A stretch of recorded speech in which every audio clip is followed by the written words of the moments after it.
መዝሙር 11 አቤቱ አድነኝ፣ ደግ ሰው አልቋልና ከሰው ልጆችም መተማመን ጎድሏልና።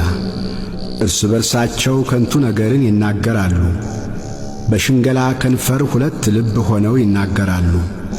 የሽንገላን ከንፈሮች ሁሉ እግዚአብሔር ያጠፋቸዋል።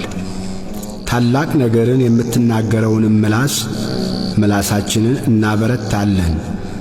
ከንፈራችን የእኛ ነው፣ ጌታችን ማን ነው የሚሉትን ስለ ድሆች መከራ፣ ስለ ችግረኞች ጩኸት እግዚአብሔር አሁን እነሳለሁ ይላል።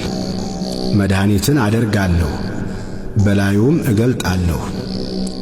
በምድር ላይ እንደ ተፈተነ 7 ጊዜ እንደ ተጣራ ብር የእግዚአብሔር ቃላት የነጹ ቃላት ናቸው።